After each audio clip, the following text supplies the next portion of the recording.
Okay.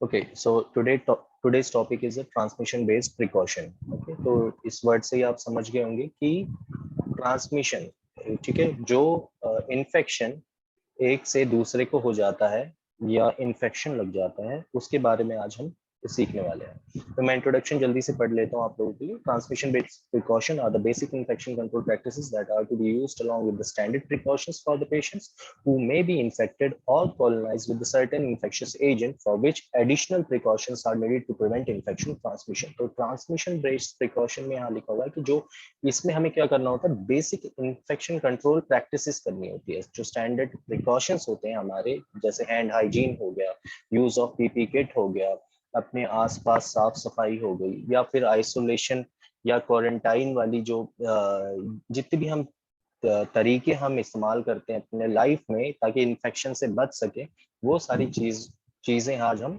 देखने वाले हैं। ठीक है, आप लोगों को पता ही है कि हॉस्पिटल एक सबसे बड़ा सोर्स है इन्फेक्शन का, जहाँ से बहुत इन्फेक्शन होने के चांसेस होते हैं। Transmission based precaution must be applied when patients with known infections and asymptomatic patients who are suspected for the colonization or infection with the infectious microorganism। तो जो ये ट्रांसमिशन कैसे होता है, या तो फिर पता होगा कि उस पेशेंट को इन्फेक्शन है, या फिर असिम्प्टोमेटिक हो सकता है, या सिम्प्टोमेटिक भी हो सकता है, या फिर प्रोविजनल डायग्नोसिस के ऊपर हो सकता है, जब तक कि हमें फाइनल डायग्नोसिस ना मिल जाए। ठीक है, और हम फाइनल डायग्नोसिस पे कब आते हैं, जब सारी रिपोर्ट्स आ जाती हैं, कंफर्म हो जाता है कि हाँ ये माइक्रो ऑर्गेनिजम्स प्रेजेंट है, तो तब हम डिक्लेयर कर देते हैं कि ये इन्फेक्शन है। और इन्फेक्शन है तो ये कौन सा इन्फेक्शन है, कॉन्टेक्ट है, ड्रॉपलेट है, या एयरबॉर्न है। तो तीन तरीके के से ये ट्रांसमिट होता है, एक से दूसरे को लगता है। पहला है कॉन्टेक्ट। कॉन्टेक्ट में मतलब ये तो डायरेक्ट या फिर इनडायरेक्ट तरीके से, डायरेक्टली छू दिया उसे, छू लिया, या ठीक है, वो उसको बोलते हैं हम डायरेक्ट। इनडायरेक्ट में क्या होगा, चलो ये सारी चीजें हम आगे देखेंगे, क्योंकि है मैं यहाँ पे एक्सप्लेन नहीं करना चाहता। तो ये तीन तरीके के इन्फेक्शन है, मैं इसके बारे में पढ़ लेता हूँ। Use for the infection, this is germs that are spread by the touching the patient और आइटम इन द रूम, छूने से या उसकी चीजों को छूने से। ठीक है, ड्रॉपलेट क्या है, यूज फॉर द डिसीज और germ that are spread in the tiny droplets caused by the coughing और स्नीजिंग। कफ और स्नीज करने से जो ड्रॉपलेट्स निकलते हैं, उससे होने वाले इन्फेक्शन को ड्रॉपलेट इन्फेक्शन बोलते हैं। और एयरबॉर्न जो होता है, यूज फॉर द डिसीज और very small germs that are spread through the air from one person to another. तो जब हम एक्सहेल करते हैं, सांस बाहर छोड़ते हैं, तो तब बहुत टाइनी जो एयरबॉर्न वाले जो बैक्टीरिया या वायरसेस होते हैं, वो बहुत ही टाइनी होते हैं, सबसे छोटे साइज के होते हैं, और इसलिए ये हवा में भी ट्रेवल कर लेते हैं। अब हवा ये कितने दूर तक करते हैं, डिपेंड करता है कि कितनी हवा चल रही है। ठीक है, जितनी ज्यादा हवा होगी उतने दूर तक ये एयरबॉर्न जो माइक्रो ऑर्गेनिज्म है ट्रेवल कर सकते हैं। तो हम पहली ये देखेंगे। तो आज इसमें 4 पीपीटीज हैं, उसमें से पहली है ट्रांसमिशन बेस्ड प्रिकॉशन के ऊपर।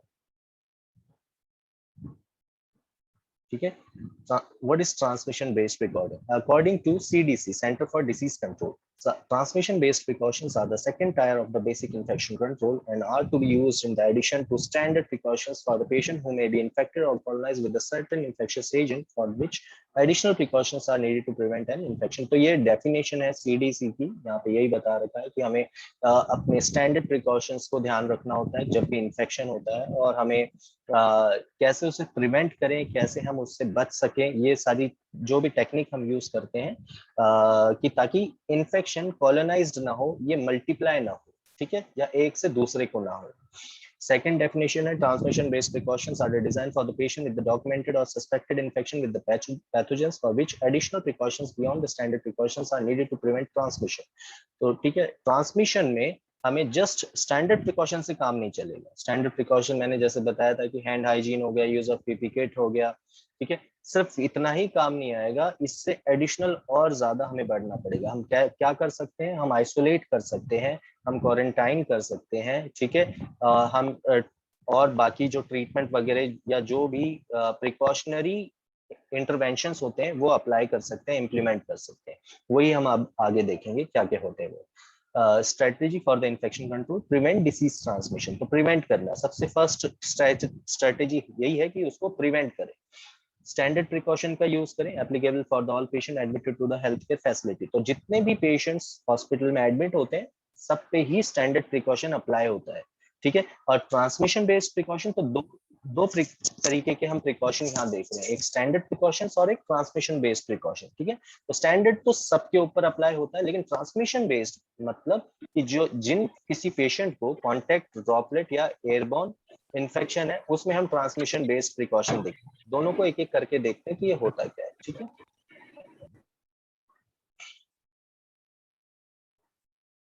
आइसोलेशन प्रिकॉशन क्या है? जब हम दोनों प्रिकॉशंस को, standard precaution plus transmission based precaution, दोनों को हम ये करेंगे तो हम उसका क्या आउटपुट निकलेगा कि उसको आइसोलेट करना पड़ेगा, उस पेशेंट को हमें आइसोलेट करना होगा क्योंकि वो कम्युनिकेबल डिसीज कैरी कर रहा है। ठीक है, अब तीनों में, अब transmission based precaution, standard precautions तो आपको पता ही था, जो कि हमने शुरुआत के टॉपिक्स में हमने पढ़ लिया था कि हैंड हाइजीन के बारे में, कैसे use of PP kit use करते हैं, कैसे dawning on and dawning of PP kit को भी कैसे उतारे और कैसे पहने, कौन से प्रिकॉशन में क्या क्या पीपी किट लगती है, वो सारी चीजें आज हम इस स्लाइड में देखेंगे। ट्रांसमिशन बेस्ड जो कम्युनिकेबल इन्फेक्शन है उसके बारे में देख लेते हैं कि यहाँ पे आपको दिखा रखा है कि डायरेक्ट कांटेक्ट मतलब डायरेक्ट हम छूए उसे या फिर उसके किसी भी चीजों को जहाँ पे पेशेंट का टच हुआ है, तो वो हो गया डायरेक्ट और इनडायरेक्ट। ड्रॉपलेट मतलब छींकने या खांसने से जो ड्रॉप्स उड़ती हैं उससे होने वाला। और एयरबॉर्न, ये एक अगर उस वहां पे जो एयर है सर्कुलेट हो रही है और अगर किसी कमरे में है या कहीं पे भी है हम और वहां पे वो पेशेंट है वो एक्सहेल करता है, तो उसके एक्सहेल करने से पार्टिकल्स, तो यहाँ डिस्टेंस भी लिखा हुआ है, डायरेक्ट कांटेक्ट टच से होता है। ठीक है, अगर हम डायरेक्टली वहां पे जाके टच करें उसके किसी भी चीजों को या उसको, तो तब होता है। ड्रॉपलेट थोड़ा सा डिस्टेंस हम बढ़ जाता है, 1 मीटर तक या 1 से 1.5 मीटर तक छींक जाती है या छींक जा सकती है।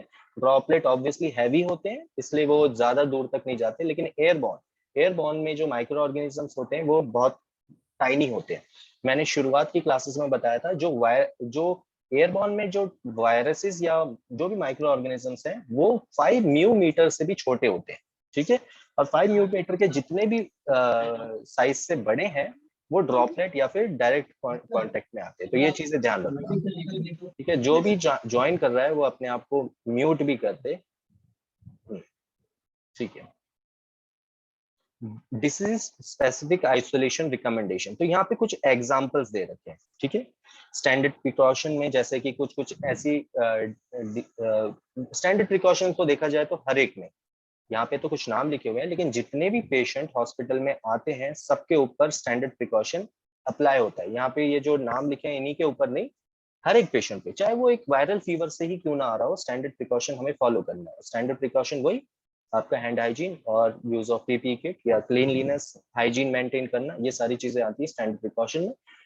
कॉन्टेक्ट प्रिकॉशन में ये कुछ नाम लिखे हुए हैं यहाँ पे एग्जाम्पल के लिए, आप लोगों के नॉलेज के लिए, कि कौन से छूने से हो सकते हैं या टच करने से, किसी के टच करने से या डायरेक्टली या इनडायरेक्टली, जैसे MRSA, VRNE, एडिनोवायरस, डायरिया, ये सारे जितने भी हैं ये छूने से फैलने वाली बीमारियां हैं।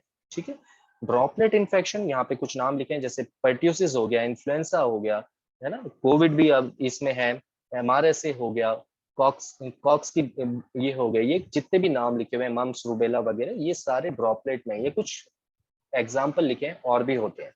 एयरबॉर्न में जैसे चिकन पॉक्स हो गया, डिस एलिमिनेटेड हर्पिस जोस्टर हो गया, मीजल्स हो गया, टीबी हो गया, सार्स हो गया, इन्फ्लुएंजा हो गया। और कोविड को भी लैंसेट ने, एक लैंसेट ऑर्गेनाइजेशन है, जैसे WHO एक ऑर्गेनाइजेशन है, CDC एक ऑर्गेनाइजेशन है। ठीक है, ऐसे लैंसेट भी एक ऑर्गेनाइजेशन है, अमेरिकन ऑर्गेनाइजेशन। उन्होंने डिक्लेयर कर दिया था अक्टूबर में कि जो आपका COVID-19 है ये भी एयरबॉर्न है, लेकिन WHO ने अभी तक उसको नहीं कहा है, वो सस्पेक्ट करते हैं, डाउट में रखा है कि ये एयरबॉर्न हो सकता है। लेकिन लैंसेट और जॉन हॉपकिंस, ये दोनों अमेरिकन ऑर्गेनाइजेशन है, बहुत ही बड़ी ऑर्गेनाइजेशन है, और इन दोनों ने तो डिक्लेयर कर दिया था कि ये एयरबॉर्न है, लेकिन सारी ऑर्गेनाइजेशन ने अभी तक डिक्लेयर नहीं किया है।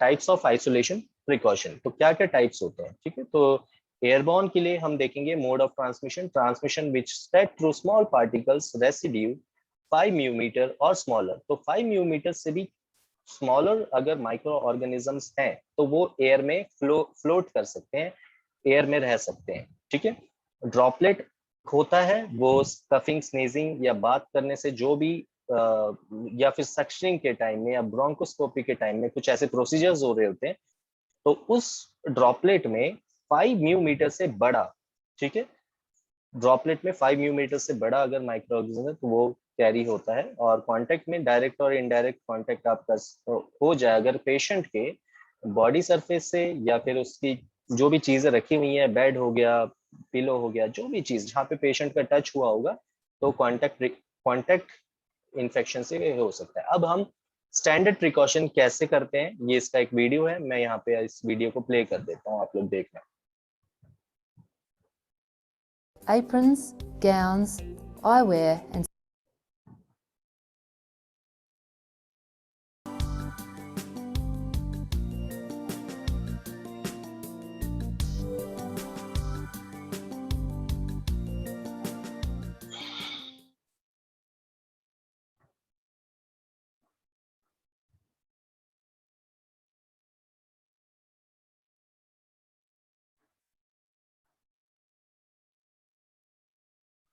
Sorry.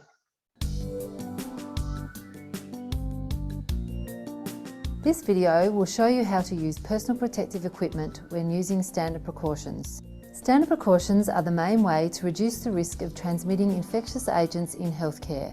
They are used for all patients irrespective of their known or suspected infectious status. Personal protective equipment, or PPE, is a component of standard precautions. You need to wear PPE to protect yourself when you think you may have contact with, or will be, handling a patient's blood or body fluids. In this video, we'll show you how to put on and remove gloves, aprons, gowns, eyewear and surgical masks. If you anticipate or know you are going to have contact with a patient's blood or body fluids, you must put on gloves. Firstly, remove all wrist and hand jewellery. Perform hand hygiene and wait for your hands to dry.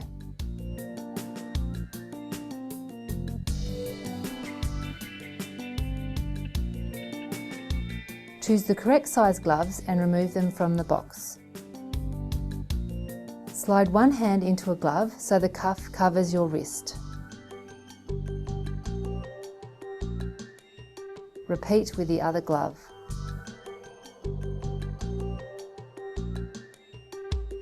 When you have finished with your gloves, use your non-dominant hand. Remove the first glove by pinching the inner wrist part of the cuff on your dominant hand. Roll the glove down over your hand and scrunch it into the palm of your non-dominant hand. Remove your second glove by placing your fingers under the cuff on the inner wrist and roll it from your hand over the first glove that is cradled in your palm. Dispose of the gloves directly into the waste bin. Perform hand hygiene. Apron or gown. If you are anticipating contact with a lot of blood or body fluids, including aerosol, splash or splatter, or you need to protect your clothes from fluids, you will need to put on a sleeveless apron or in some circumstances a long-sleeved gown. To put on an apron. Unfold the apron, place your head through the opening, grasp the ties and tie securely at your back.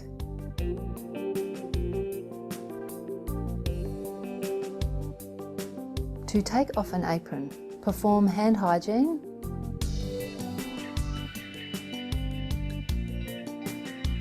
break the side of the neck strap, roll the apron away from yourself down to your waist, break the waist tie, continue rolling the apron away from yourself into a ball. Dispose of the apron directly into the waste bin. Perform hand hygiene.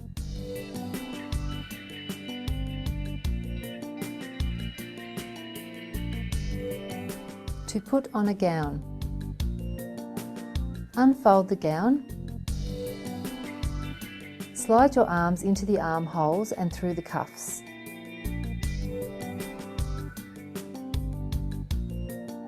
Secure the top of the gown at the back of your neck with the ties, tape or Velcro. Grasp the waist ties and tie securely at the middle of your back.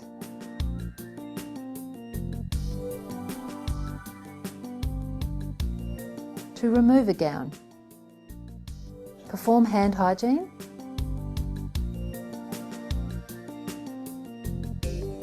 Undo the waist tie of your gown. Undo the neck tie, tape or Velcro. Pull the gown away from your body. Pull your arms out of the gown, turning the sleeves inside out. Roll the gown down away from your body. Continue to roll until the gown is in a ball. Dispose of the gown directly into the waste bin. Perform hand hygiene.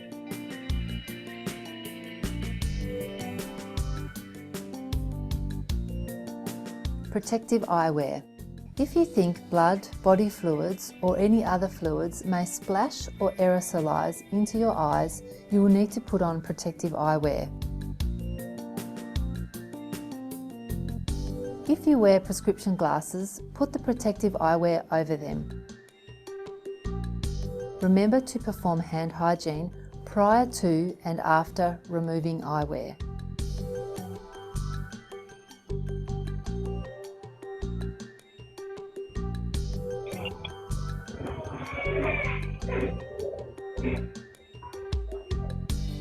Surgical mask.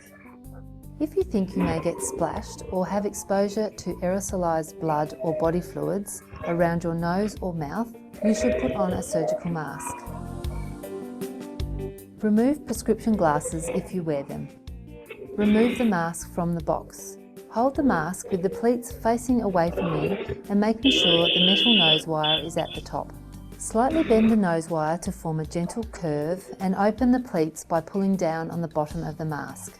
Place the mask over your mouth and nose and pinch the curved wire on the bridge of your nose. Take the two top ties of the mask and tie at the back of your head, making sure the ties are above your ears.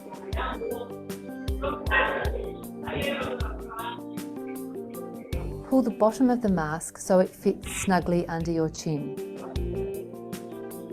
Take the bottom ties of the mask and tie at the back of your neck. Gently press the nose piece to conform to the bridge of your nose and cheekbones by pressing down with fingers until it fits snugly. Put on your prescription glasses if you wear them. To take off the surgical mask, perform hand hygiene. Remove prescription glasses if you wear them. Perform hand hygiene.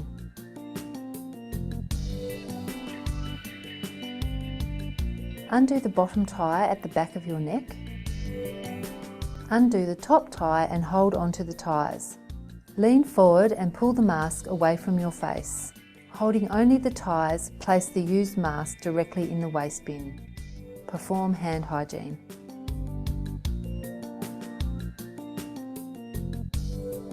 Please remember to refer to your local infection prevention and control policies and procedures, as well as these videos.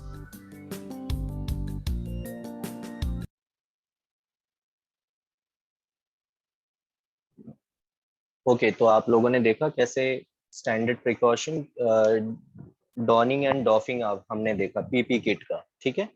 अब आप इसके बारे में मैं एक चीज बता दूं, जितनी नर्सेज डॉनिंग एंड डॉफिंग करती है ना, यहाँ पे इंडिया में एक चीज बहुत सारी नर्सेज कमी ये करती है कि हैंड हाइजीन एक ही बार करती है और सारा कुछ निकालने लग जाती है। और जो नर्सेज बाहर जा रही हैं, जैसे कि आप यूके आयरलैंड वगैरह जाते हैं और वहाँ पे ऑस्की देते हैं, या कहीं पे भी आप परफॉर्म करते हो ना, और परफॉर्म करने के टाइम में इसीलिए फेल हो जाते हैं बहुत सी नर्सेज, क्योंकि आपने देखा होगा कि इस वीडियो में कितने बार उसने हैंड हाइजीन की, ठीक है। तो मल्टीपल टाइम्स हैंड हाइजीन बहुत जरूरी होती है, तो ये चीजें ध्यान रखना इम्पोर्टेंट है। नेक्स्ट है कॉन्टैक्ट प्रिकॉशन, ठीक है। तो हमने अभी देखा था स्टैंडर्ड प्रिकॉशन के बारे में, अब आता है contact precaution. Contact precautions are the intended to prevent transmission of the infectious agents which can spread by the direct or indirect contact with the patient or the patient's environment. तो जो ऐसा infection जो कि किसी को छूने से या उसकी चीजें छूने से होने वाला इन्फेक्शन, ठीक है, तो वो होता है कॉन्टैक्ट इन्फेक्शन। यहाँ पे आप कुछ नाम देख रहे हो, MDRO, VRE, CRO, MRSA या डायरियल एंटेरोवायरस, ये इसमें से आधे से ज्यादा जो वायरसेस हैं या माइक्रो ऑर्गेनिजम्स हैं, ये मैंने जो अब इससे पहले जो पढ़ाया था एंटीबायोटिक पॉलिसी या ड्रग रेजिस्टेंस के बारे में जब पढ़ाया था ना, ये ड्रग से या एंटीबायोटिक ज्यादा लेने की वजह से या गलत तरीके से लेने की वजह से ये कुछ माइक्रो ऑर्गेनिजम्स है हमारी बॉडी में क्रिएट हो जाते हैं, और ये बहुत ही कॉम्प्लिकेटेड है। MRSA हो गया, CRO हो गया, VRE हो गया, ठीक है। हमने जो एंटीबायोटिक गलत तरीके से ली होती है उसकी वजह से ये माइक्रोऑर्गेनिजम्स हमारे बॉडी में क्रिएट हो जाते हैं और आगे के ट्रीटमेंट को फेल करते हैं, ठीक है। और ये जो माइक्रो ऑर्गेनिजम्स है यही एक दूसरे को छूने से फैलता भी है। समझ रहे हो आप? सिर्फ हम एंटीबायोटिक ही गलत तरीके से नहीं लेते, हम जो खाना पीना खा रहे हैं, चाहे हम सब्जियां खा रहे हैं, फ्रूट्स खा रहे हैं या नॉनवेज भी खा रहे हैं, सब में केमिकल यूज हो रहा है, सब में इंजेक्शंस, दवाइयां यूज हो रही हैं, और ये दवाइयां हमारे बॉडी में ड्रग रेजिस्टेंस क्रिएट कर रही हैं, ठीक है। और ये ड्रग रेजिस्टेंस होने की वजह से आगे हम जो भी ट्रीटमेंट लेते हैं वो फेल होता है। और ये ड्रग रेजिस्टेंस क्या करता है, ये ऐसे कुछ माइक्रो ऑर्गेनिजम्स को पैदा कर देता है या हमारी बॉडी में बना देता है जो हमारे ट्रीटमेंट को फेल करते हैं, ठीक है। तो ऐसे बहुत सारे जिनको सुपर बग भी कहा गया था, अगर आपको याद होगा मेरी पिछली क्लास अगर आप लोगों को याद है तो मैंने बताया था इनको सुपर बग का नाम दिया गया था। तो ये चीज देखते हैं आप कॉन्टेक्ट प्रिकॉशन में आइसोलेट कर लेते हैं जो लोगों को कॉन्टेक्ट इन्फेक्शन हुआ होता है, ठीक है, उन लोगों को आइसोलेट करते हैं, सिंगल रूम में डाल देते हैं या कोहर्ट आइसोलेशन की सेम डायग्नोसिस के पेशेंट को उस रूम में ये कर देंगे, साइनेज बोर्ड लगा देंगे कॉन्टेक्ट प्रिकॉशन का, ताकि जो भी नर्स या डॉक्टर या जो भी अटेंड करे उस रूम में तो उसे पता रहे कि यहाँ पे कॉन्टेक्ट प्रिकॉशन का पेशेंट है। स्टैंडर्ड प्रिकॉशंस फॉलो करेंगे, हैंड हाइजीन वगैरह, यूज ऑफ पीपी किट, ठीक है। एप्रोप्रिएट पीपी पहनेंगे। एप्रोप्रिएट पीपी क्यों लिखा हुआ है? अगर कॉन्टेक्ट है तो क्या चीजें जरूरी है? ऑब्वियसली आपको गाउन पहनना और ग्लव्स पहनना तो बहुत जरूरी है। इसमें मास्क नहीं भी पहना तो भी चलेगा क्योंकि एयरबॉर्न या ड्रॉपलेट नहीं है, ठीक है। आप पहन सकते हैं मास्क लेकिन ऑप्शनल होता है। तो ऐसे कुछ appropriate PP according to the infection use करना बहुत जरूरी होता है, ठीक है। बायोमेडिकल वेस्ट जो होता है according to the colour coding उसके अकॉर्डिंग आपको डिस्कार्ड करना है। Soil linen should be put in the transparent bag and label properly before sending to the laundry. तो लॉन्ड्री में जब भी आप उससे रिलेटेड पेशेंट से रिलेटेड कुछ भी भेजें, उसके कपड़े हो गए, पिलो कवर, चादर वगैरह जो भी, इवन कर्टन्स भी, एक ट्रांसपेरेंट बैग में पैक करना है, लेबल करना है कि कॉन्टेक्ट प्रिकॉशन का है, पेशेंट का जो नाम हो गया, उसकी यूआईडी नंबर हो गया, ये सारी कुछ बेसिक डिटेल्स डालनी है ताकि लॉन्ड्री के भी लोगों को पता रहे कि ये किसका है और क्या प्रिकॉशन ध्यान रखनी है। अब जब आप कॉन्टेक्ट प्रिकॉशन पेशेंट के पास जाते हैं, उसके कमरे में जाते हैं, उसको आइसोलेट कर रखा है, तो क्या क्या कैसे आप पीपी किट को पहनेंगे और कैसे उतारेंगे, यहाँ पे ये दिखा रखा है। आप हैंड वॉश करेंगे, मास्क ऑप्शनल होता है, गाउन जरूर पहनना है, ग्लव्स जरूर पहनना है, ठीक है। और आप जब उसके रूम से बाहर आ रहे होंगे तो आपको ग्लव्स और गाउन उसके रूम में ही उतार देना है, ठीक है, रूम के अंदर ही उतार देना है। और अंदर तो हैंड हाइजीन करनी है और बाहर आके भी हैंड हाइजीन करनी है। अंदर क्यों करनी है? क्योंकि आप डोर के नॉब को हाथ लगाओगे, डोर को खोलोगे, ठीक है। तो इसलिए डोर पे हाथ लगाने से पहले हैंड हाइजीन करनी है। आपने ग्लव्स उतारा, गाउन उतारा, हैंड वॉशिंग की, डोर को खोला, फिर बाहर आ गए और फिर से वापस हैंड वॉशिंग की, क्योंकि आपने डोर को भी हाथ लगाया था। चाहे डोर को आप हैंड हाइजीन करके यूज कर रहे हो, फिर भी आपको हमेशा हैंड हाइजीन मेंटेन करना है, ठीक है। यहाँ वही समरी है जो अभी तक हमने देखी है। हैंड हाइजीन करना है, गाउन और एप्रन पहनना है, ग्लव्स पहनने हैं, डिस्पोज उसके कमरे में ही कर देना है, हैंड हाइजीन करनी है, फिर गाउन को डिस्पोज कर देना है और फिर वापस बाहर आने के बाद आपको हैंड हाइजीन करनी। तो हैंड हाइजीन मल्टीपल टाइम्स, जैसे हमने अभी वीडियो देखेंगे हम कि कब कब हमें हैंड हाइजीन करनी है। वीडियो देख के इजी लगता है लेकिन बहुत इंपॉर्टेंट है। This video will show you how to correctly use the required personal protective equipment when using transmission-based contact precautions. Transmission-based precautions are used in addition to standard precautions in two situations. The first is when using standard precautions alone may not be enough to prevent transmission of infectious agents. The second is where the infectious agent is a pathogen of concern in healthcare. There are three main types of transmission-based precautions: contact, droplet and airborne precautions. Contact precautions are used for patients known or suspected of having an infection transmitted via direct or indirect contact, such as Clostridium difficile, norovirus or scabies. They are also used for patients who are infected or colonised with a pathogen of concern in healthcare, such as a drug-resistant bacteria like methicillin-resistant Staphylococcus aureus.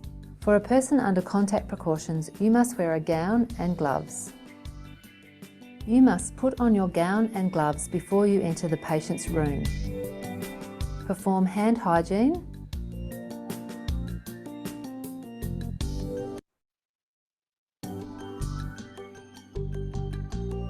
Firstly, unfold the gown. Slide your arms into the armholes and through the cuffs.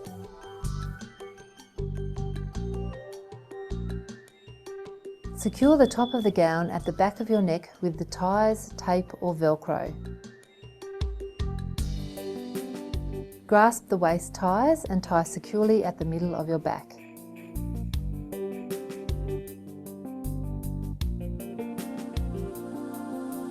Perform hand hygiene and wait for your hands to dry. Choose the correct size gloves and remove from the box. Slide one hand into a glove so it extends over the cuff of the gown. Repeat with the other glove.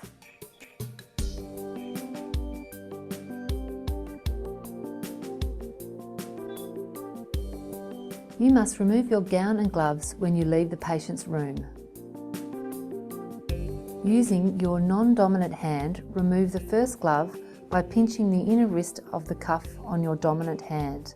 Roll the glove down over your hand and scrunch it into the palm of your non-dominant hand.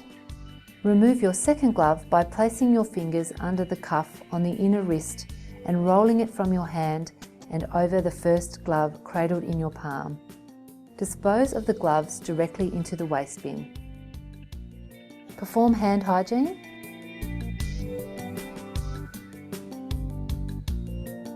Undo the waist tie of your gown. Undo the neck tie, tape or Velcro. Pull the gown away from your body.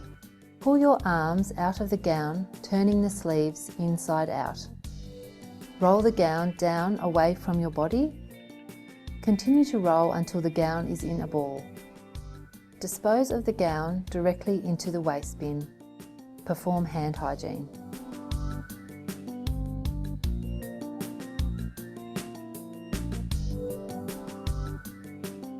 Occasionally, it is necessary and recommended to use a combination of transmission-based precautions. Please remember to refer to your local infection prevention and control policies and procedures, as well as these videos.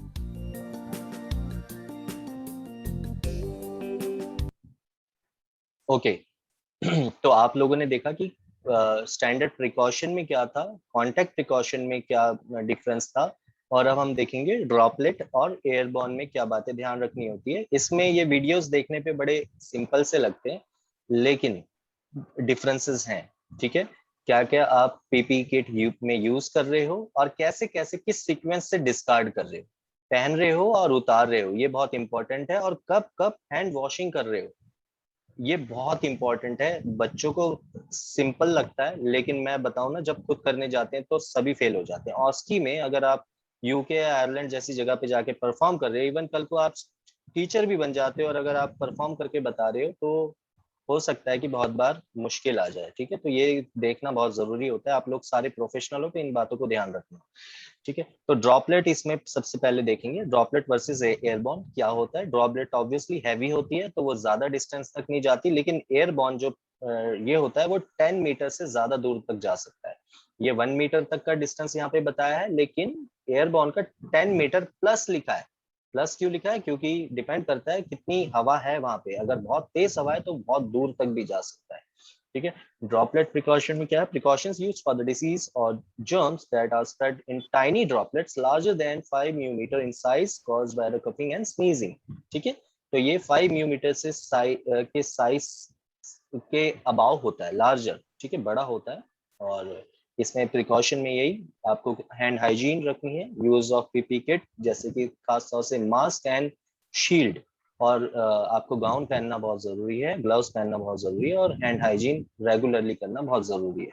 ठीक है, यहाँ पे कुछ examples दे रखे हैं कि कौन कौन से इन्फेक्शन इसमें देखने को मिलते हैं। जैसे इन्फ्लुएंजा हो गया type B, Neisseria, meningitis, adenovirus, rubella, influenza, MMR हो गया, डिप्टेरिया है ना, या डीपीटी वाले जो ये लगते हैं, तो ये सारे हैं ड्रॉपलेट, छींकने, खांसने या बात करते वक्त ड्रॉप्स उड़ते हैं उससे होने वाले।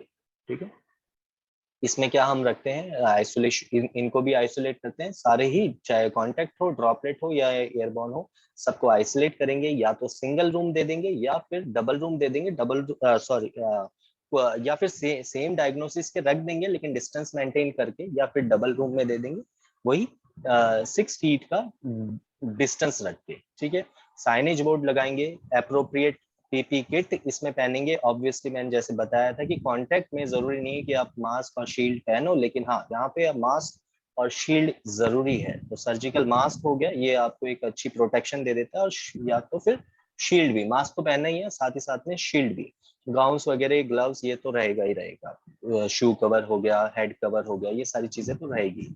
ठीक है, बायोमेडिकल वेस्ट में डिस्कार्ड कर देना है अकॉर्डिंग टू द, जो भी आप आइटम यूज करेंगे कलर कोडिंग के हिसाब से डिस्कार्ड करना है। इनके जो बीन्स होते हैं ये अलग होते हैं, ये मिक्स नहीं होते बाकी और किसी पेशेंट्स के साथ में। ठीक है, और वही अगर इनके कपड़े वगैरह जो भी चीजें हैं वो ट्रांसपेरेंट बैग में डाल के लेबल करके लॉन्ड्री में भेजा जाता है। पीपी किट में आपको कैसे पहननी है, उतारनी है, हैंड वॉश करना है, सर्जिकल मास्क पहनना है। ठीक है, गाउन पहनना है और ग्लव्स पहनने हैं, ये चीजें पहननी ही पहननी है। और आप उतारेंगे कैसे कि ग्लव्स और गाउन को उसके रूम में ही डिस्कार्ड कर देंगे, और बाहर आने के बाद में मास्क उतारेंगे, अंदर नहीं उतारेंगे। ठीक है, क्योंकि अंदर एक्सपोजर है ड्रॉपलेट का, तो इसलिए बाहर आओगे तब आप अपने मास्क को या शील्ड को उतारोगे और हैंड हाइजीन करोगे। हैंड हाइजीन आपको एक वीडियो दिखाएंगे कि कब कब करनी है हैंड हाइजीन। ठीक है,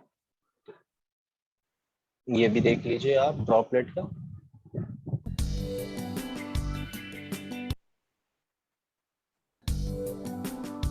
This video will show you how to correctly use the required personal protective equipment when using transmission-based droplet precautions. Transmission-based precautions are used in addition to standard precautions in two situations. The first is when using standard precautions alone may not be enough to prevent transmission of infectious agents. The second is where the infectious agent is a pathogen of concern in healthcare. There are three main types of transmission-based precautions: contact, droplet and airborne precautions. Droplet precautions are used for patients known or suspected of having a droplet transmitted infection such as meningococcal disease, influenza and pertussis. For a person under droplet precautions, you must wear a surgical mask. Styles of surgical mask may differ depending on your organisation. Remove prescription glasses if you wear them. Perform hand hygiene.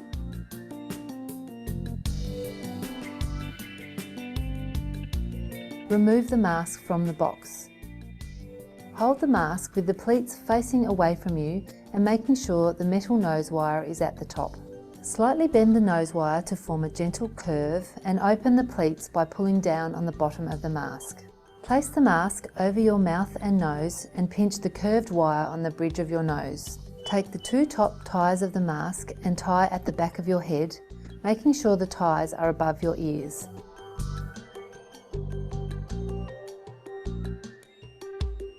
Pull the bottom of the mask so it fits snugly under your chin. Take the bottom ties of the mask and tie at the back of your neck. Gently press the nose piece to conform to the bridge of your nose and cheekbones by pressing down with fingers until it fits snugly. Put on your prescription glasses if you wear them.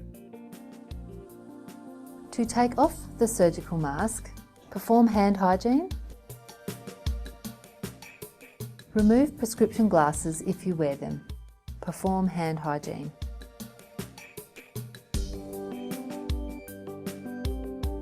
Undo the bottom tie at the back of your neck. Undo the top tie and hold onto the ties. Lean forward and pull the mask away from your face. Holding only the ties, place the used mask directly in the waste bin. Perform hand hygiene.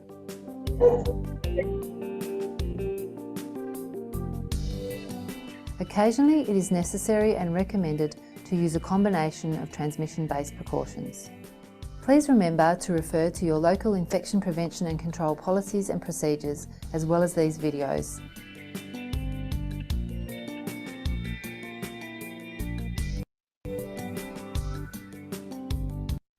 तो ये कुछ बातें थी जो कि हमें droplet infection में, कि डॉनिंग एंड डॉफिंग, ये बात वर्ड जरूर याद रखना, बहुत सी नर्सिस को नहीं पता होता। डॉनिंग मतलब पीपी किट को पहनना और डॉनिंग ऑफ मतलब पीपी किट को उतारना। ठीक है, तो ये कुछ प्रोफेशनल वर्ड्स होते हैं, मेडिकल टर्मिनोलॉजी है जो आप लोगों को ध्यान में रखनी चाहिए। इसके ऊपर बहुत बार क्वेश्चन आते हैं, लेकिन वही मैंने एक और बार मैं बता दूं कि हैंड वॉशिंग कहाँ कहाँ पे किस किस वक्त आ रही है वो इम्पोर्टेंट होता है। आप लोगों की नर्सिंग हो चुकी है, हो सकता है कभी मौका ऐसा मिल जाए कि आपसे पूछ लें कि कब क्या करना है। ठीक है, ओके, ये अभी खत्म नहीं हुआ, ड्रॉपलेट था, फिर airborne. Airborne precautions are required to protect against the airborne transmission of infectious agent smaller than 5 μm in size. ठीक है, तो 5 μm से छोटे अगर पार्टिकल्स हैं, माइक्रो ऑर्गेनिजम्स हैं, तो उसको वो एयरबॉर्न में काउंट होते हैं, क्योंकि वो एयर में फ्लोट हो जाते हैं, फ्लो हो जाते हैं, एयर के साथ में कहीं तक भी जा सकते हैं, डिपेंड करता है कितनी हवा है वहां पे। इसमें आपको हैंड हाइजीन करनी है, क्लीन योर हैंड्स। ठीक है, अगर आप सिक हैं, अगर आपको लग रहा है कि आपके अंदर सिम्टम्स हैं, तो आप घर पे ही रहें। एंटीबायोटिक्स जब डॉक्टर्स कहते हैं तभी लें। देखा गया कोविड में बहुत से लोगों ने गलतियां की थी, खुद ही ट्रीटमेंट ले रहे थे। खासतौर से कोविड रेस्पिरेटरी रिलेटेड डिसऑर्डर है, तो लोगों को लगा गला खराब हो गया, तो एजिथ्रोमाइसिन वगैरह कुछ कुछ शुरू कर दी थी, जो कि ड्रग रेजिस्टेंस क्रिएट कर देता है, क्योंकि एजिथ्रोमाइसिन का कोई रोल ही नहीं है, एंटीबायोटिक का कोई रोल ही नहीं है कोविड के टाइम में, है ना। Follow all posted precaution sign. तो साइन एंड जो भी आपके साइनेज बोर्ड होते हैं, अगर आइसोलेट कर रखा है तो फिर हॉस्पिटल में है पेशेंट, तो ऑब्वियसली साइन बोर्ड बहुत काम आते हैं, ताकि जो भी डॉक्टर या वगैरह या जो भी विजिट करे तो वो साइन बोर्ड पढ़ के प्रिकॉशन रख सकता है। पीपी किट को यूज करें, वैक्सीनेटेड हो जाएं। ठीक है, सेफ इंजेक्शन प्रैक्टिसेस। बहुत सारी नर्सेज में मैं देखता हूँ, उन्हें इंजेक्शन लगाने की साइट नहीं पता होती, बहुत गलतियां कर देती, बहुत सारी, 10 में से मैं कहूंगा 7 नर्सेज गलतियां करती ही करती हैं। ठीक है, तो एप्रोप्रिएट साइट पे इंजेक्शन लगाना बहुत जरूरी है। बहुत लोगों को मैंने देखा है, इवन मेरे से कुछ कांटेक्ट में लोग हैं जिनको गलत तरीके से इंजेक्शन लग गया और उन्हें काफी कॉम्प्लिकेशंस को फेस करना पड़ रहा है। ठीक है, तो इसीलिए सही जगह पे सही तरीके से सही एंगल में इंजेक्शन लगाना बहुत जरूरी है, ये पता होना चाहिए। और आप लोगों को देखना चाहिए, वीडियोस देखने चाहिए या सीखना चाहिए। बहुत सारी नर्सेज ने जो शुरुआत में सीख लिया तो उसी प्रैक्टिस को कैरी कर रही है। Keep patients environment and equipment clean. ठीक है, क्लीनलीनेस हमेशा होती रहनी चाहिए, सैनिटाइजेशन हमेशा होते रहना चाहिए, चाहे वो हमारा घर हो चाहे हॉस्पिटल हो। Educate patients on infection, education और ट्रेनिंग रेगुलरली अटेंड करनी चाहिए, क्योंकि न्यू अपडेट्स होती है, न्यू गाइडलाइंस में चेंजेस आते हैं। ठीक है, तो ये चीजें पता होनी चाहिए। एयरबॉर्न प्रिकॉशंस, माइकोबैक्टीरियम ट्यूबरक्लोसिस, इसमें जो एयरबॉर्न की कुछ एग्जांपल्स दे रखे हैं, वेरिसिला हो गया, चिकन पॉक्स हो गया, हर्पिस ज़ॉस्टर हो गया, ये सारे एयरबॉर्न है। मिजल्स, ठीक है, या RSV when receiving aerosol ribavirin therapy, तो ये कुछ ऐसे यहाँ पे नाम लिखे हुए हैं जो कि एयर से हो जाते हैं। और मैंने जैसे बताया था कि लैंसेट ने भी डिक्लेयर कर दिया और जॉन हॉपकिंस ने भी डिक्लेयर कर दिया कि कोविड-19 एयरबॉर्न है। लेकिन ये मैं बताऊं इस चीज को कि ये अभी भी एक 50-50 वाली साइड पे है। कुछ ऑर्गेनाइजेशन कह रही है कि ड्रॉपलेट ही है और कुछ ऑर्गेनाइजेशन कह रही है कि ये एयरबॉर्न है। लेकिन जो भी ऑर्गेनाइजेशन कह रही है ये बहुत बड़ी बड़ी ऑर्गेनाइजेशन है। ठीक है, एयरबॉर्न प्रिकॉशन आइसोलेशन, इसमें नेगेटिव प्रेशर रूम में रखा जाता है। अब नेगेटिव प्रेशर रूम क्या होता है वो हम आगे देखेंगे। ठीक है, साइनेज बोर्ड लगा देते हैं कि एयरबॉर्न का साइनेज बोर्ड लगाना है, स्टैंडर्ड प्रिकॉशन को ध्यान में रखना है, और सही पीपी किट। यहाँ पे हम सर्जिकल मास्क नहीं, यहाँ पे हम N95 मास्क का ध्यान रखते हैं, क्योंकि ये एयरबॉर्न है, हवा से। ठीक है, रेस्पिरेशन के थ्रू अंदर जाता है या मुंह के थ्रू अंदर जा सकता है, इसलिए हमें N95 मास्क लगाना बहुत जरूरी होता है। BMW का ध्यान रखना है कलर कोडिंग के हिसाब से, और इनके भी लिनन, जो भी कपड़े वगैरह, पिलो बेडशीट, कर्टन्स, जितनी भी चीज हैं वो सारी चीजें आपको लेबल करके ट्रांसफर्ड बैग में दे देना है। ठीक है, तो ये कुछ फोटोज दिखा रखी हैं आइसोलेशन रूम की, जहाँ पे पेशेंट्स को रखा जाता है। एक पेशेंट ही रहेगा, अगर वो दो पेशेंट्स को एक साथ नहीं रखते, क्योंकि अगर कोई एक ठीक हो रहा है तो दूसरा अगर इन्फेक्टेड है तो वो उसको जल्दी ठीक नहीं होने देगा, इसलिए। और एयर का ऐसा होता है कि एयर कितने भी दूर तक ट्रेवल कर सकती है, तो इसमें हम डिस्टेंस मेंटेन करना भी बड़ा मुश्किल हो जाता है हॉस्पिटल के अंदर, इसलिए अलग अलग ही सेपरेट अगर इनको ये करे या आइसोलेट करे तो वो ज्यादा बेटर होता है।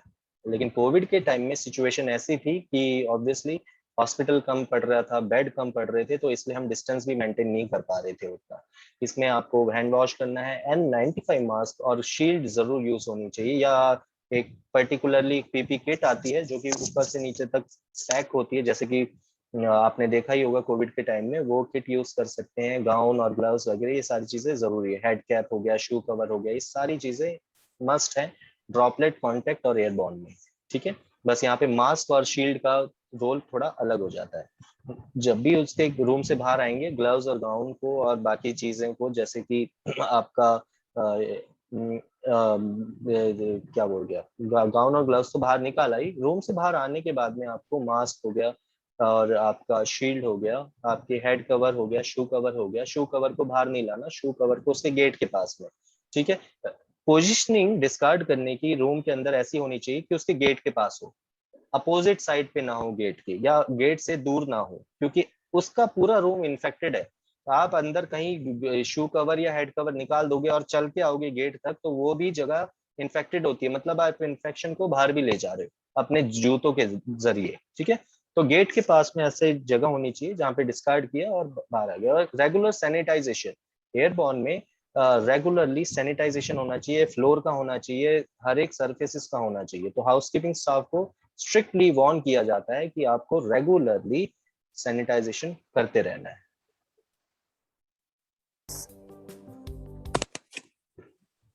अब देख लेना dawning on and dawning of. So we'll show you how to correctly use the required personal protective equipment when using transmission-based airborne precautions.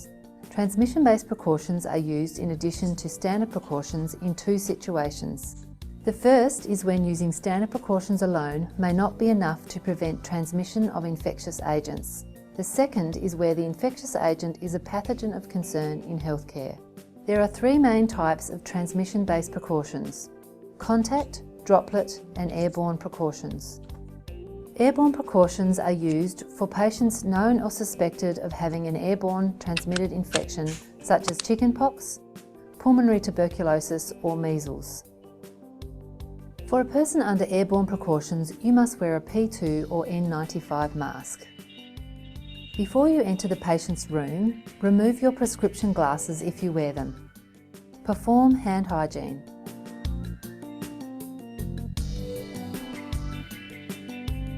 Remove the P2 or N95 mask from the box. Separate the edges of the mask to fully open it. Slightly bend the nose wire to form a gentle curve. Hold the mask upside down to expose the two headbands. Using your index fingers and thumbs, separate the two headbands. Cup the mask under your chin and pull the headbands up and over your head. Position the lower headband at the base of your neck, making sure the band is below your ears. Position the upper headband on the crown of your head. The band should run just above the top of your ears. Gently press the nose piece to conform to the bridge of your nose and cheekbones by pressing down with fingers until it fits snugly. Continue to adjust the edges of the mask until you feel you have achieved a good facial fit. You now need to perform a fit check. It is important to do a fit check every time you put on a P2 or N95 mask and before you enter the patient care area. This is to ensure the mask is sealed around your face before you enter the room. Forcefully inhale and exhale several times. The mask should collapse slightly when you inhale and expand when you exhale. You should not feel any air leaking between your face and the mask. Adjust your mask if necessary. Put on your prescription glasses if you wear them. When you leave the patient's room, perform hand hygiene.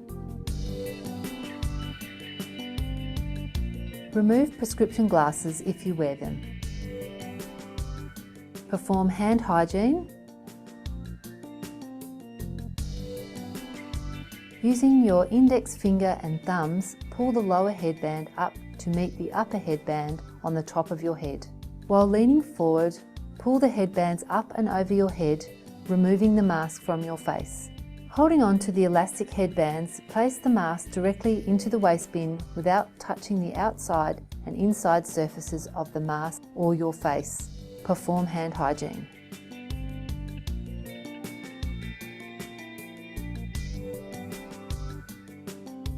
Occasionally, it is necessary and recommended to use a combination of transmission-based precautions.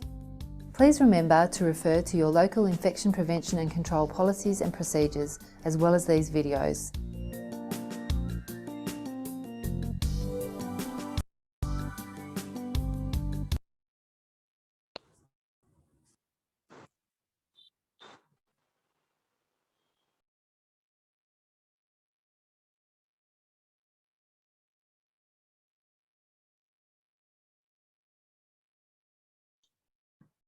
Okay, तो हमने dawning on and dawning of देख लिया, airborne related भी तीनों आप लोगों ने देखा, और तीनों में आप लोगों ने ये जरूर ध्यान दिया होगा कि कब कब हैंड वॉशिंग और कैसे सीक्वेंस में पहना है और कैसे सीक्वेंस में उतारा है। ठीक है, नेक्स्ट टॉपिक है हमारा reverse barrier nursing. So protective isolation, reverse barrier nursing, where the patient requires protection, they are immunocompromised। यहाँ पे क्या है कि रिवर्स्ड है, उल्टा है। ठीक है, पहले क्या था कि हम इन्फेक्शन से बच रहे थे, अब यहाँ पे क्या हो रहा है कि ऐसे पेशेंट्स को इन्फेक्शन से बचा रहे हैं जिनकी इम्यूनिटी कम है। उन्हें इन्फेक्शन तो नहीं है लेकिन उनकी इम्यूनिटी कम है और वो जल्दी से इन्फेक्शन पकड़ सकते हैं, इसलिए उनको, उन पेशेंट्स को हमें बचा के रखना है।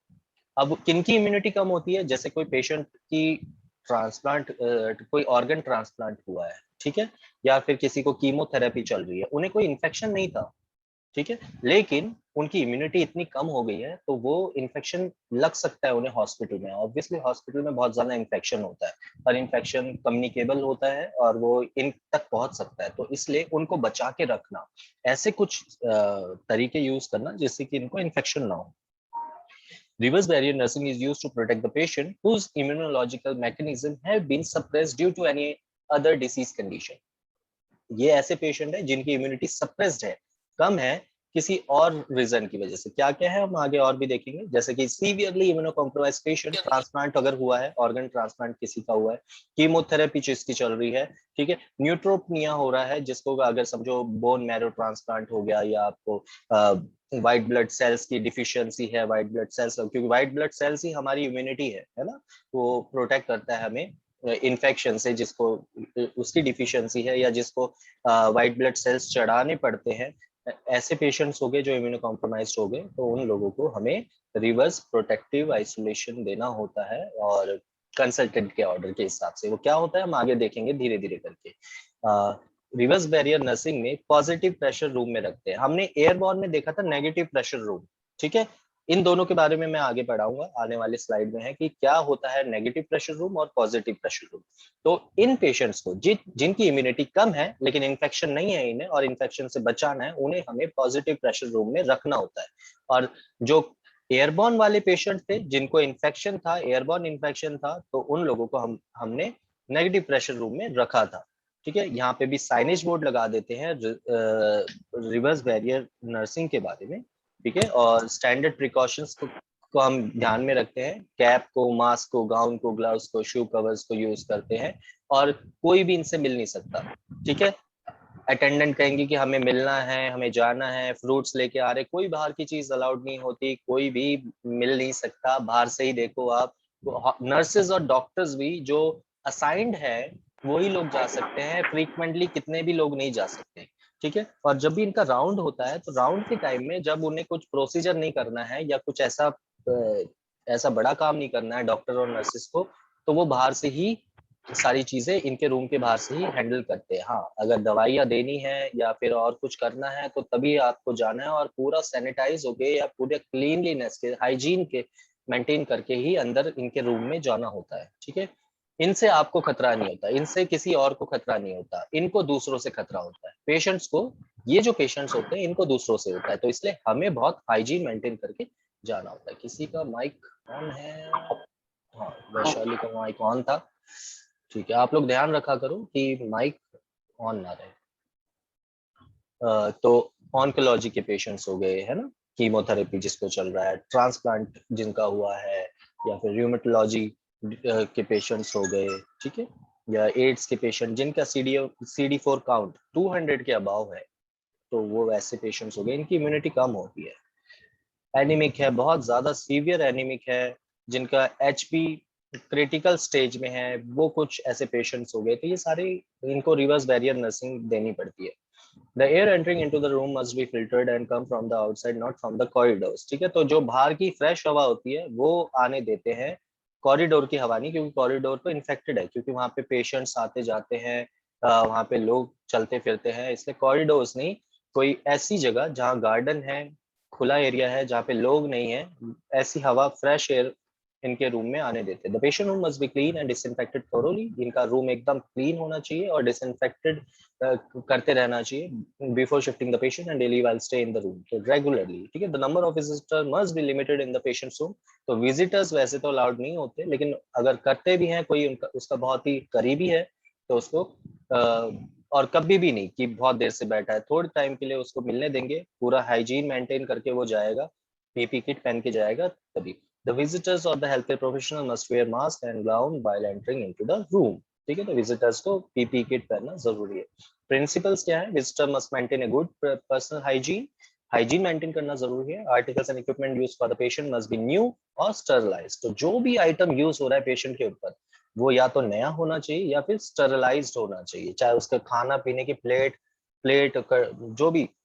जो भी कुछ है, सिर्फ आर्टिकल्स नहीं जिससे हम प्रोसीजर करते हैं, बाकी जितनी भी चीजें जिसको भी वो छूता है वो न्यू नहीं तो स्टरलाइज्ड होनी चाहिए।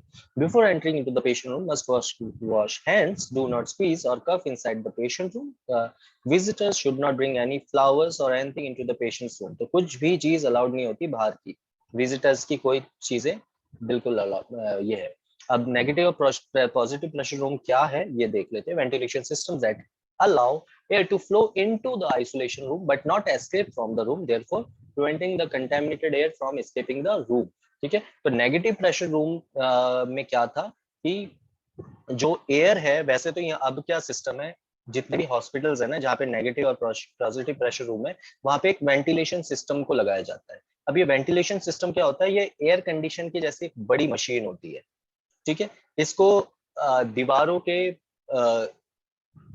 बाहर, ठीक है, दीवार के बाहर लगाते हैं, और वहां पे एक खिड़की जैसी जगह होती है, जाली लगी होती है, और उस जाली से वो अंदर की एयर को कंट्रोल करता है। ठीक है, तो नेगेटिव प्रेशर रूम में क्या है कि वहां पे एक वेंटिलेशन सिस्टम है, वो एक मशीन है एयर कंडीशन की जैसी, जो कि वो हवा को प्योरीफाई करेगी।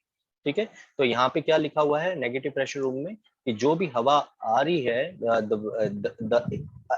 It allows the air to flow into the isolation room, कि आइसोलेशन रूम में एयर आने देगा but not escape from the room, room से बाहर नहीं जाने देगा। क्यों नहीं जाने देगा? क्योंकि नेगेटिव प्रेशर रूम में हमने एयरबॉर्न पेशेंट को रखा था, तो अंदर की हवा इन्फेक्टेड है, तो अंदर की हवा बाहर नहीं जानी चाहिए।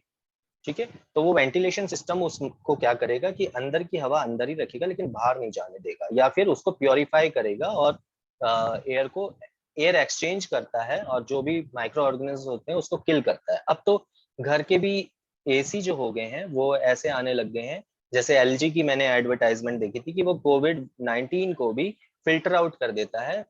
ठीक है, तो प्योरीफाइंग सिस्टम काफी स्ट्रॉन्ग और एडवांस होते जा रहा है। हॉस्पिटल में तो एडवांस होता ही है, लेकिन घर के लिए भी ऐसा सिस्टम आ रहा है।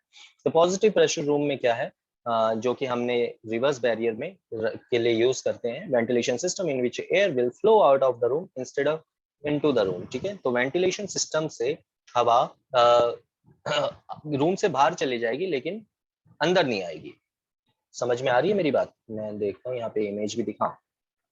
तो ये है नेगेटिव और पॉजिटिव, जो आपकी लेफ्ट साइड में है वो नेगेटिव प्रेशर रूम है और राइट साइड में पॉजिटिव है।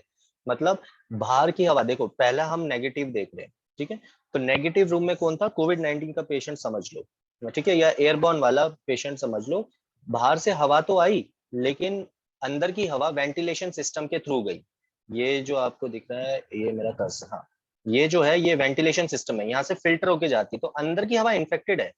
बाहर से तो क्लीन हवा आई, लेकिन अंदर इन्फेक्टेड थी क्योंकि ये पेशेंट एयरबॉर्न वाला है, और इसकी जो हवा बाहर की तरफ गई जो वेंटिलेशन सिस्टम से, ये जो मशीन लगी हुई है इसमें फिल्टर होके गई बाहर, ताकि वो एयरबॉर्न माइक्रोऑर्गेनिज्म को खत्म करके वो हवा को एक्सचेंज कर दे। यहाँ पे जो पॉजिटिव प्रेशर रूम है ये रिवर्स बैरियर पेशेंट के लिए, ठीक है। तो बाहर से समझो गार्डन है, इस तरफ गार्डन से क्लीन हवा आई, और ये हवा बाहर चले जाए तो चलेगा, लेकिन यहाँ की हवा, कॉरिडोर की हवा यहाँ से अंदर नहीं आनी चाहिए।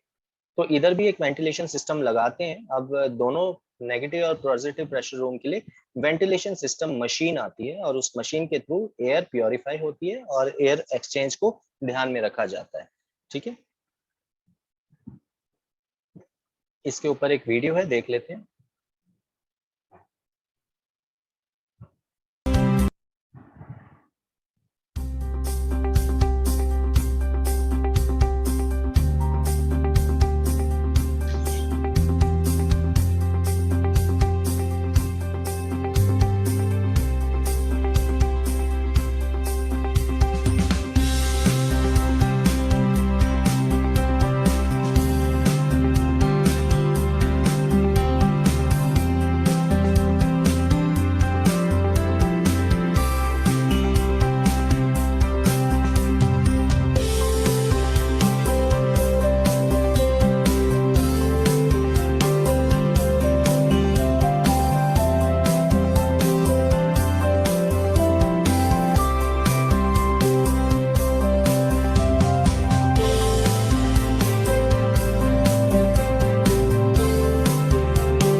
ठीक है, तो एक मिनट इसको,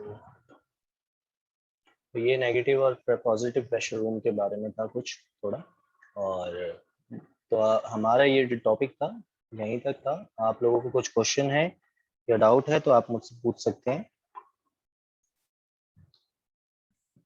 sir good afternoon sir, can you ji repeat again positive and negative pressure? Sir थोड़ा शॉर्ट में ही बता दीजिएगा सर, थोड़ा सा अच्छा, मिस हो देखो, गया। हाँ देखो, पॉजिटिव प्रेशर रूम में हमने रिवर्स बैरियर नर्सिंग देनी है। मतलब हमें ओके जो सर। उस रूम के अंदर है रिवर्स बैरियर में, जो पेशेंट है उसको कोई इन्फेक्शन ओके नहीं है, सर। वो एकदम क्लीन ओके है, सर। बस उसकी इम्यूनिटी बहुत कम थी, इस वजह से उसको यस। इन्फेक्शन होने के चांसेस है। तो उस रूम को हम ओके। एकदम प्रोटेक्टेड रखेंगे कि बाहर का इन्फेक्शन, आपको पता है हॉस्पिटल सबसे इन्फेक्टेड जगह है, सबसे यस बड़ा सर। सोर्स है इन्फेक्शन। वहां पे अलग अलग डिपार्टमेंट में इवन नर्सेज और डॉक्टर्स भी इन्फेक्शन को कैरियर बन सकते हैं, है ना, होते हैं। Yes sir. तो जो भी उससे मिलने जा रहा है वो उसको इन्फेक्शन दे सकता है, या वहां की कॉरिडोर की हवा या अंदर की हवा, हॉस्पिटल की हवा उसके रूम में ना आए, ठीक है। तो इसलिए हम क्या करते हैं कि वहां पे पॉजिटिव प्रेशर क्रिएट कर देते हैं। पॉजिटिव प्रेशर कैसा हो रहा है कि बाहर की जो कॉरिडोर की नहीं, समझो एक साइड में खिड़की है जहाँ पे गार्डन है, और गेट जहाँ पे है वहां पे वो तो कॉरिडोर ही होगा हॉस्पिटल का, ठीक है। तो गार्डन की हवा अंदर आने दे सकते हैं क्योंकि वो हवा क्लीन है, वहां पे कोई पेशेंट नहीं था, वहां कोई लोग नहीं थे जो चल रहे थे गार्डन में, खाली गार्डन था, ठीक है। वहां की हवा आए तो चल जाएगा, लेकिन कॉरिडोर की हवा तो इन्फेक्टेड है क्योंकि वहाँ पेशेंट्स होते हैं, वहाँ डॉक्टर्स नर्सेज होते हैं, तो या डस्ट वगैरह भी होती है, तो वो चीजें अंदर नहीं आने देना है, ठीक है। लेकिन इन सब चीजों के लिए मैंने बताया एक वेंटिलेशन सिस्टम होता है।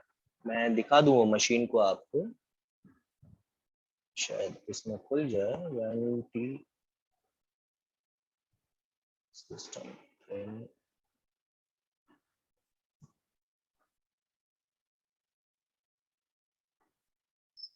अच्छा यहाँ पे तो वेंटिलेटर से रिलेटेड आ रहा है। एक बड़ी मशीन होती है, मैं आप लोगों को व्हाट्सएप पे ये दिखा दूंगा, ठीक है, व्हाट्सएप कर दूंगा। वो बड़ी मशीन्स होती हैं, वो एक टाइप का एयर कंडीशन ही होता है जो कि हवा को प्योरीफाई करता है, ठीक है। जब ये टेक्नोलॉजी नहीं थी ना, तब क्या होता था कि आ, हम कॉरिडोर की हवा के लिए गेट बंद रखते थे, ठीक है। गेट हमेशा बंद रहेगा और प्रोटेक्शन रहेगी वहां पे, गेट के नीचे से भी कोई ऐसी जगह ना हो कि वहां की हवा अंदर आ रही, ठीक है। तो वो गेट ऐसा होगा कि एयर टाइट गेट होता है, ठीक है। और जो खिड़की की साइड अगर क्लियर है तो वो खुली रहेगी। तो उनको प्रोटेक्शन देनी है बाकी हॉस्पिटल के पेशेंट और स्टाफ से रिवर्स बैरियर में। नेगेटिव प्रेशर रूम में हमने एयरबॉर्न वाले पेशेंट रखे थे, समझो कोविड का ही पेशेंट ले लो, तो वो ऑलरेडी इन्फेक्टेड है, वो कमरा ही उसका इन्फेक्टेड हो रखा है, तो वो कमरे की हवा बाहर ना जाए, क्योंकि बाहर जाएगी तो वो माइक्रो ऑर्गेनिज्म्स बाहर जाएंगे तो ऑब्वियसली और लोग भी इन्फेक्टेड हो जाएंगे। तो इसलिए वहां पे एक वेंटिलेशन सिस्टम होता है, मैं ये फोटो में ही दिखा दूं। ये नेगेटिव प्रेशर रूम किसके लिए, कोविड का पेशेंट है, ठीक है। तो ये जो बॉक्स सा दिख रहा है आपको स्क्वायर, ये है एक वेंटिलेशन सिस्टम, ये एयर कंडीशन समझ लो, जो वेंटिलेशन सिस्टम होता है। इससे क्या होगा कि ये जो भी हवा अंदर की बाहर जाएगी ना, तो वो प्योरीफाई होके जाएगी, फिल्टर होके जाएगी, ताकि ये जो एयरबॉर्न यहाँ के अंदर की जो हवा थी उसमें एयरबॉर्न के पार्टिकल्स थे, वो सारे फिल्टर आउट हो जाए, ठीक है। तो ये हो गया नेगेटिव, जो कि एयरबॉर्न वाले के लिए था कि उसकी हवा अंदर के अंदर रहे और जो भी हो तो फिल्टर होके वेंटिलेशन सिस्टम के थ्रू जाए। और यहाँ पे जो पॉजिटिव प्रेशर रूम में, ये इम्यूनिटी जिसकी कम है वो पेशेंट था, इसको बाहर की हवा नहीं चाहिए, कॉरिडोर की हवा नहीं चाहिए, तो इसलिए दोनों रूम में वेंटिलेशन सिस्टम लगता है आज की डेट में, ठीक है। अब टेक्नोलॉजी इतनी एडवांस हो गई है कि वेंटिलेशन सिस्टम होता है, हमें रूम को पॉजिटिव बनाना है, पॉजिटिव प्रेशर रूम बनाना है या नेगेटिव प्रेशर रूम बनाना है, वो वेंटिलेशन सिस्टम दोनों को ये कर लेता है। मैं आपको भेजूंगा उसकी फोटो कि वेंटिलेशन सिस्टम हॉस्पिटल में होते क्या है। वो दिखते नहीं है हमें, क्योंकि वो दीवार के, समझो हमारा दीवार है उसके ऊपर लगे होते हैं, बस हमें जाली दिखेगी, वेंट्स दिखेंगे, कुछ एयर वेंट्स होंगे, लेकिन वो एक्सचेंज कर रहे होंगे एयर को, ठीक है। पास।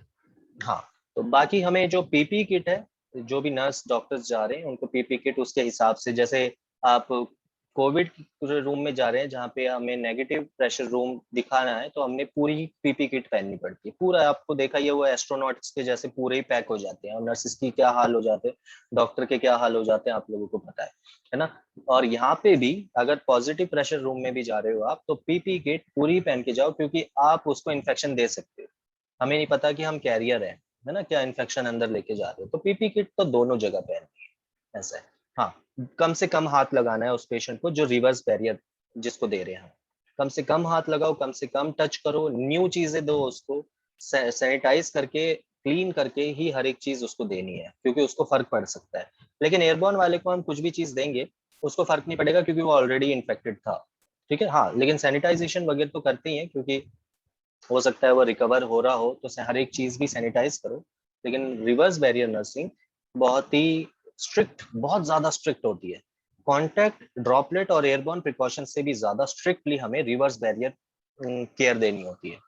मुझे ध्यान है, मुझे याद है, मेरे जो फ्रेंड था उसकी जब किडनी ट्रांसप्लांट हुआ था तो हमें मिलने नहीं दिया था, और डबल डोर थे, और डबल डोर से हम देख रहे थे अंदर की तरफ, छोटा सा गोल कांच था, उसके मम्मी पापा को भी अलाउ नहीं करते थे, मम्मी को अलाउ करते थे, और मम्मी को बता देते थे कि आप नहा धो के बालों को टाई करके कैप वगैरह सब कुछ पहन के और तब एंटर कर सकते हो। तो रिवर्स बैरियर में बहुत ज्यादा ही प्रिकॉशंस रखा जाता है, ऐसा है। और कोई question? Thank you sir. Thank you.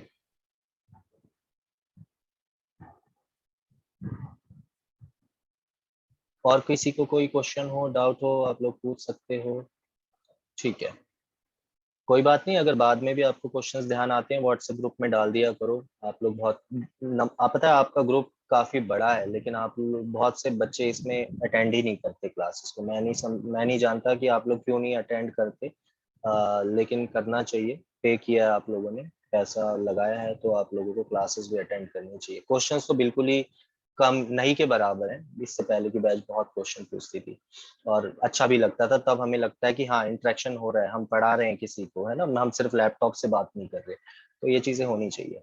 चलो कोई बात नहीं, आप हो सकता है ड्यूटीज वगैरह में बिजी हो, फैमिली में बिजी हो, लेकिन सी को बस हम यही चाहते हैं। तो नेक्स्ट अब हम टॉपिक जल्दी लेंगे, मैं इस मंथ में खत्म कर देना चाहता हूँ क्लास को, ठीक है। अगस्त मतलब आज 25 है और मैं चाहता हूँ कि ये 20 मतलब ये इस मंथ में खत्म हो जाए। टॉपिक्स हमारे बस रह गए हैं, आप लोग किसी किसी के इसमें ऐड ऑन नहीं हुए, तो अगर आप ये देखना आप लोग लॉग इन कर पा रहे हो या नहीं, ठीक है। लॉग इन करो, रजिस्टर तो कर ही लिया होगा सबने, लॉग इन करो और कोर्स ऐड हुआ है या नहीं हुआ ये चीजें आपको देखनी है, ठीक है। आप लोग इतना अप टू डेट रहना, नहीं तो लास्ट में मुश्किल हो जाती है। ओके, तो मैं आज की सेशन यही बंद कर रहा हूँ। एक ही इंस्ट्रक्शन है, आप लोग अपना लॉगिन करना, लॉगिन में देखना कि कोर्स एडिड है या नहीं है। जिसका एडिड नहीं है, 0 कोर्स दिखा रहा है, तो वो लोग मुझे मैसेज कर दे ताकि मैं उन सब लोगों के नाम आईटी में फॉरवर्ड कर दूं ऐड करने के लिए, ठीक है। Okay, thank you very much, bye bye.